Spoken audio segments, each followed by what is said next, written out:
Every single person up here today, all these people should be at home grieving. But instead, we are up here, standing together. I am here today to acknowledge and represent the African American girls whose stories don't make the front page of every national newspaper.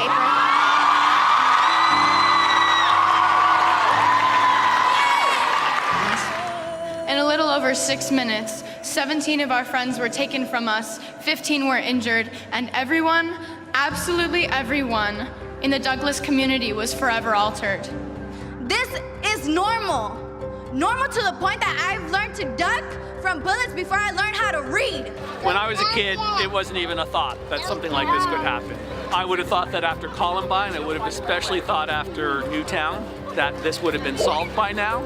And the fact that it hasn't is despicable. I'm just kind of like scared on what the future holds for like students in America, and it's not something that people should go to school worrying about their lives. My mom's a teacher, and I know she doesn't want a gun, and I just don't think arming teachers is the greatest idea, so that's why we're out here. If your money was as threatened as us, would your first thought be, how is this going to reflect on my campaign? We need to focus on changing the conditions that foster violence and trauma. And that's how we will transform our communities and uplift our voices. This is becoming more of a conversation and less of a debate.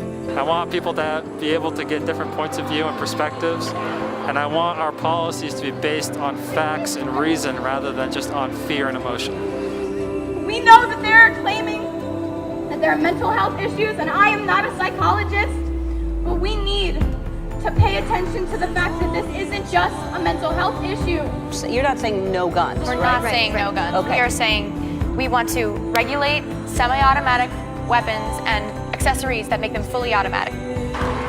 People have said that I am too young to have these thoughts on my own, that I am a tool of some nameless adult.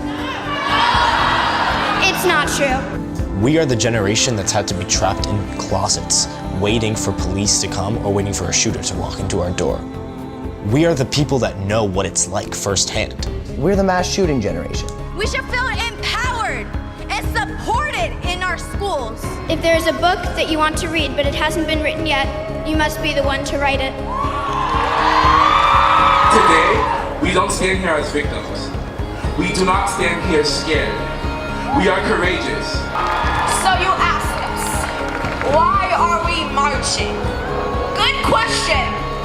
We live the perspectives of communities of color that have been asking for gun reform for decades. We support the students who have been ignored and pushed aside. We march for our lives! There are signs up in our dorm building saying how to survive an active shooter event. You know, that's terrifying, and we really shouldn't have to worry about that. We should worry about our schoolwork and studying rather than our life being in danger. I think that there's a lot of fear in the country right now. I think that people are really emotional, and I think that when you combine those things in response to public tragedies and demands for action, you get a rational policy in return, and that's what I want less of. We need to tackle the root causes of the issues we face and come to an understanding on how to resolve them. Enough is enough. Fight for your lives before it's someone else's job. Join me in telling the stories that aren't told. This is not a moment!